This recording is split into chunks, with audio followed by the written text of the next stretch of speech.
all set up out here. The backstage crew is busy pampering me to make sure I have something to drink. And they're very nice people. They plug all the gear up and they tell me to just sit here and kind of like just forget the microphone's there.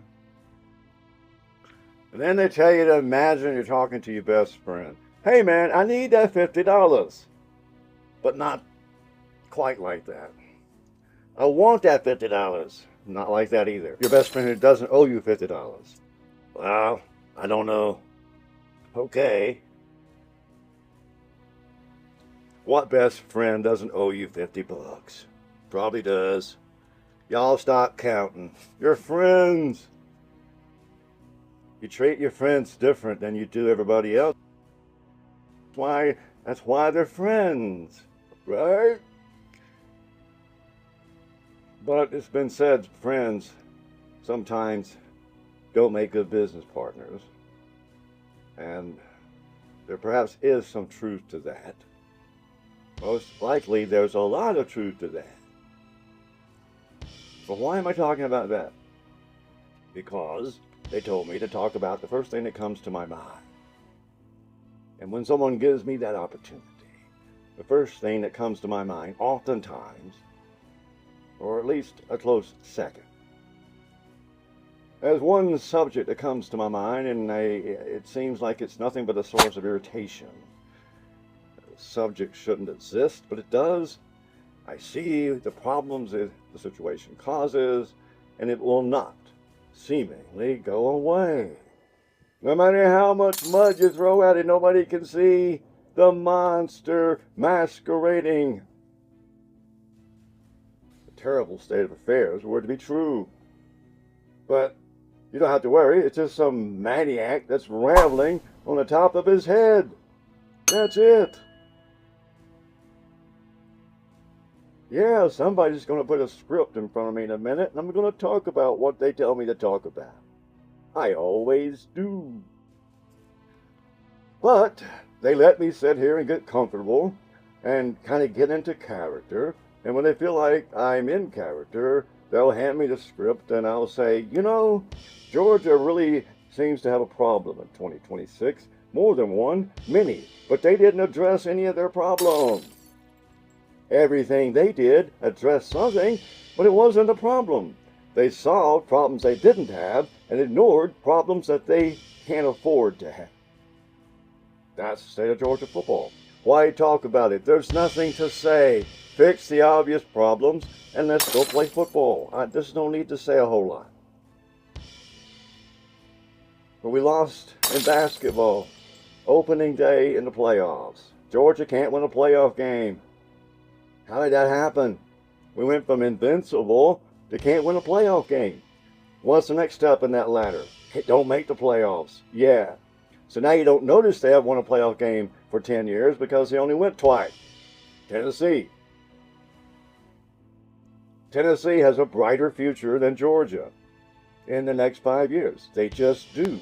For the simple reason, they're not hiding problems. They're solving them. They're solving real problems and not making up problems to look like they're solving problems. They're actually running their organization.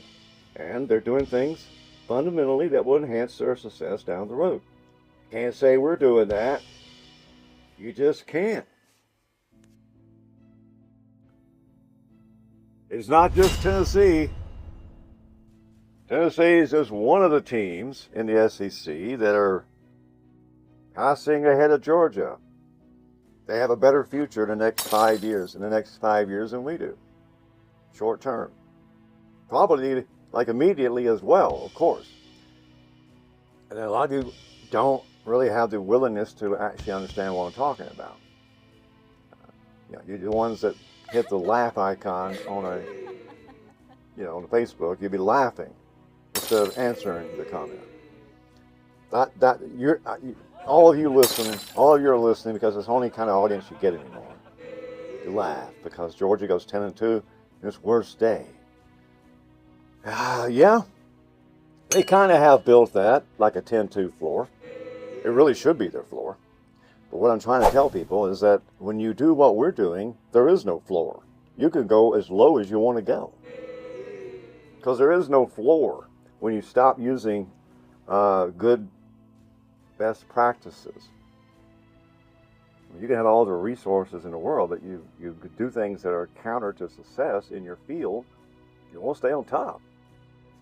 So the teams that are going to be passing Georgia are just teams that figured some things out. They've had a rough patch and they want to win. And it isn't really rocket science to know how to win in the SEC. And the first step is to get the talent. And the teams that are going to pass us usually haven't had the same talent we've had.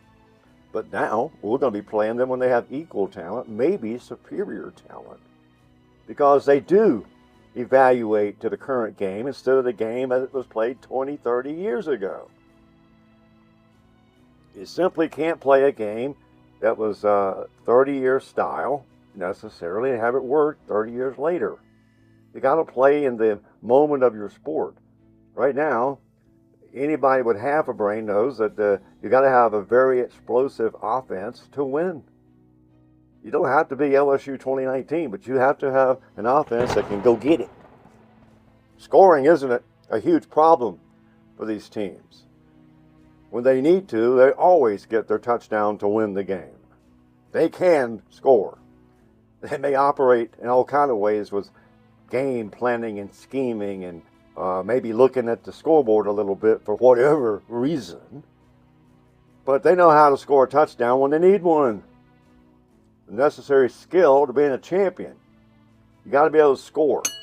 So Kirby Smart is actually a very good defensive coordinator, and any outfit that had him running their defense that had any kind of cachet, they would have a good defense. That's halfway home to a champion right there. They say defense wins championships. Not by themselves, they don't. That's a proven fact. Go back and look at the last 20 years and show me a champion that had a top 50 offense. It was 50. You won't find one that's lower than 20. You won't find a defense lower than 20 either. And most of the time, one of them is top 5. Sometimes they're both top 5. Georgia had the template. They had the defense. But now that we're more going toward more mobile quarterbacks, dual threat quarterbacks, Kirby Smart has never demonstrated any acumen for containing that sort of thing. So he's not even a good defensive coordinator anymore. And he doesn't even have an offense to test his defense. They don't play the same way the opponents do. We play Georgia football. We'll talk about that. We really should talk about that a lot. What is Georgia football? According to our boys in charge, it's killing clock and winning with defense, and we don't run the score up, and we eat clock as more important than points. The offense purpose is to eat clock. Go back to General Neyland. Wasn't scored on the entire year. Lost the championship game 14-0. Was that a good year? I don't know. Tennessee seems to think so. Not me. You got to be able to score if you're going to be a champion. So General Neyland, you build a good defense. Congratulations.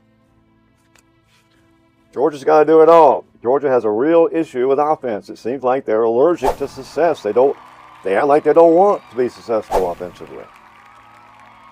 That seems to be my main point. How could I say that without appearing foolish? Well, go look at what they're doing. Look at how they behave. They get past the 40, either side, and they forget how to play. Red zone, they get a field goal, but they have lead the SEC in empty red zone visits the last 3 years. 3 years. The team that didn't cash in the red zone more than anybody else, Georgia. Well, that's a problem. Georgia this year will probably have a problem scoring, period. They don't want to score in the first half, but they'll find out that what they're doing won't score at all. It's going to be a tough road for Georgia. So we'll see that. But other teams are catching up and getting ahead. Florida, they're not stupid. They'll have an offense. They'll have a defense. They had a team that was almost better than we were last year. Tennessee, we don't play them. South Carolina, train wreck, but they might have a good team because they're a one and done system. They might have a good team any given year that can go 9-0 and then fall apart, and then go 1-9, and then you might do it again. And it's like you never know with South Carolina, like gunpowder, but you don't know if you got a lighter.